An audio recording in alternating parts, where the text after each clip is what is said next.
experience objection as a newly licensed real estate agent. If you're young or new to the real estate industry, just about the worst possible thing we can face as we're out there having conversations, building relationships, making connections is the question and objection of experience. So how do we overcome it? How do we best navigate it? Well, in this video, I'm going to share 3 key tips to help you overcome that objection and to navigate it with confidence moving forward in the business when you get hit with it, to the point where it's not even an issue.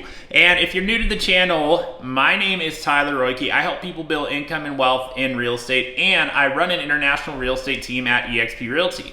If you get any value whatsoever out of the video, all I'd ask is that you like, comment, and hit that subscribe button so that I can continue to share more tips and resources with you in the time ahead. And with that being said, let's dive into the video. So before I share the 3 tips that are going to help you with overcoming this objection every time it comes your way, I want to emphasize that I really have a big heart for the young people getting started in the industry here, because that's me. I mean, I got my real estate license at 22 going on 23 years old, and I've been in the business a few years now, and along the way I realized and recognized just how this is an old industry. Most of the people in this industry, it's not just that they're older in age. Last stat I saw was your typical real estate agent is about 55, if not 56 years old. So, there's NAR data on that out of all the 1.6 million realtors in the US. It's an older demographic as far as this whole industry. And so not only is there not as many young people in it, but when you're younger to the industry, helping people navigate their biggest transaction of their life, there's a tendency that can instill some doubt and people wondering if you have the experience that is required to really be the best possible person to help them navigate it. It's something that will come up from time to time, and it's important to know how to best navigate it when it does. And to be clear, it's not necessarily just an age thing. You might be on the older end of the age spectrum, just getting started in the industry, and for all intents and purposes, you're on the same boat as far as the experience side. I mean, maybe you have more life experience, maybe you've done more of your own home sales up to this point, buying and selling, but if you're new to the industry, you're new to the industry. And so still that experience objection could come into play. So how do we best navigate it? I would tell you it's important to be a part of something bigger than yourself. And that's the first key. Be a part of something bigger than yourself. So you want to leverage something that you're a part of that bridges the gap of experience that you do not have in the industry yet, which you can lean on and use to your advantage to instill confidence in the person you have an opportunity to help and serve. And it should be factual, it should be true, and it should be something that you actually are a part of and have at your back. So for instance, what are some of those things that you can leverage that are something bigger than yourself? Well, it could be your brokerage, your broker specifically, if they're involved hands-on with helping you out. It could be your team if you joined a real estate team. Your team leader, what kind of sales and experience do they bring to the table? It could be the group that you joined. I run a group within my company of well over 200 agents. You could leverage a group like that you're a part of. We sell a lot of real estate. We sell well into the 9 figures worth of real estate. And so that is something that can be leveraged if you are newer to a group like that is doing that kind of volume. If you can lean on the experience that the leader of the group brings to the table and the bigger organization of what it is you're a part of, especially if you're resourceful and you actually lean into that and make the most of the resources that is brought to the table in the way of experience. And then you can also leverage your mentor. What kind of experience does your mentor bring to the table? And then you can articulate what it is you're a part of. So for instance, if you're a part of a real estate team, start speaking in terms of what you and your team do, not just what you do or what you have done, because if you've never done a deal before, someone asks you about your experience, if all you've got to lean on is yourself, your answer is going to be that you don't have any, versus if you're leaning on what your team does, it doesn't change the fact that, hey, be honest, be truthful, but now you can say what you and your team does, which, that's whatever the volume amount of transactions is, because now that is what you're a part of. You're an extension of that team, and now you bring that experience to the table and you're leaning into it, because that's what you should be doing. So that brings me to the second thing, because that's not the only thing. That will get you pretty darn far if you are a part of something bigger than yourself and you know how to use that in a conversation to position yourself in a spot of strength versus, anyone who is not doing this or doesn't know how to articulate something beyond themselves.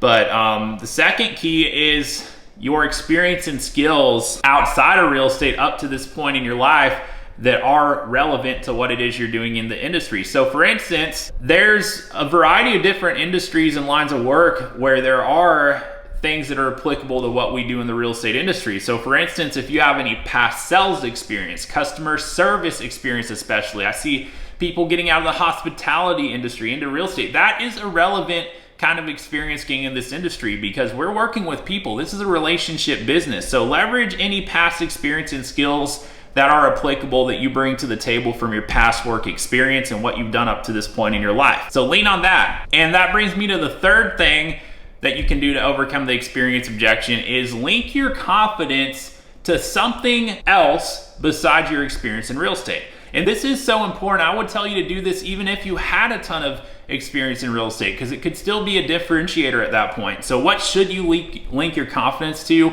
What would be the most powerful thing? Well, here's what I believe. You should link your confidence to your intent.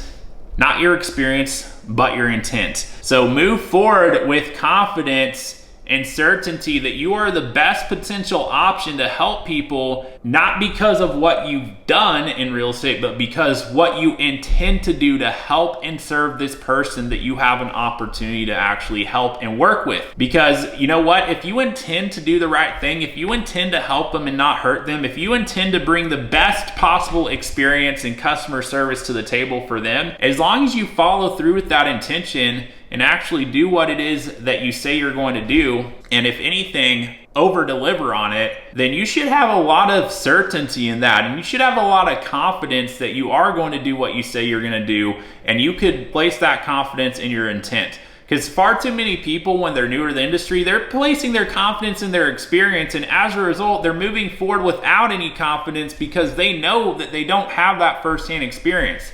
And a lot of people get paralyzed. I see it all the time in our industry. There's people that are not making the connections they could make, and they're not putting forth the next step because they don't have confidence in themselves that they're going to really be the best option and to serve that person. But I'll tell you, you could have no experience. You could have nothing at all other than something bigger than yourself that you're a part of, and perhaps a skill or two that you bring to the table from another industry. You may or may not have that, but if all you have is, hey, I'm a part of something bigger than myself, I know I got experience to bridge the gap of people I can lean on in that thing I'm a part of, and I intend to do the right thing. If that's all you have, you should have a heck of a lot of confidence that you bring to the table because you're gonna do the right thing.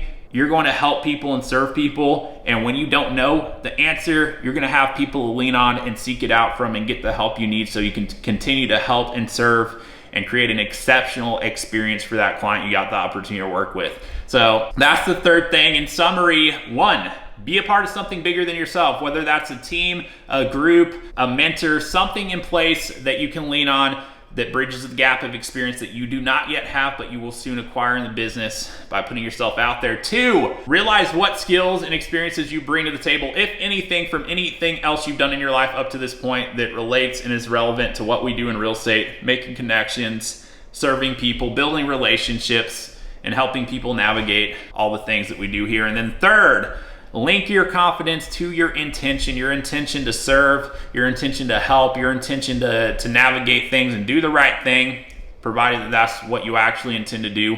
And if that's not your intention, I can't really help you on that 3rd thing. So just be clear, there has to be genuine intent there. That has to be something real and authentic and something that you truly are about and believe in. So if you move forward accordingly, you're going to be able to extinguish that experience objection when it comes to the table, because you're going to be able to navigate the conversation in a way that has more certainty, more confidence, and is less spotlight on you and what you've done, but more so what it is you're a part of and what collective experience is brought to the table. And it's going to come through that you really do care and that you really do want to help and serve and be a resource. And that genuine intent can and will make all the difference, because people can sense what your intention is. And the last thing you want is to not have the right intent and to be having conversations as if you're scared or timid, because people will pick up on that and they're not gonna want to take a next step if that's what they sense. But if they sense confidence and certainty that you really do want to help and serve and that you are resourceful and leaning on something bigger than yourself, that will go a tremendously long way in the business. And so I hope that helped. And here's what I tell you: if you're just getting your business off the ground, if you're in the industry, maybe you've been in the industry sometime and haven't yet seen the traction you would like to see in the business yet, I would love to know how I can help and serve you. I've done a few things over the course of time. I actually founded the largest group for young real estate agents in our industry online, and then I also founded the largest group of young professionals in the industry as far as company-wide. So it's 2,000 people strong, EXP Young Professionals. I actually am the founder of it, and there's a lot of other incredible leaders in place and resources and information being shared on a weekly basis in there, including masterminds, people helping each other though. But bottom line is, if you connect with me, I'd love to know where you're at in your business today, where it is you want to go, and figure out what I can personally bring to the table to help you get there. So go ahead and do this. Go ahead and reach out, send me an email, let me know where you're at in the business. I'd love to connect more, see how I can help you get to where it is you want to go. And if you got value out of this video, all I would ask is that you like, comment, and hit that subscribe button so that I can continue to share more resources and things to help you in the time ahead right here on the channel. And with that in mind, thank you so much for watching the video. And until next time, I look forward to seeing you on the next video.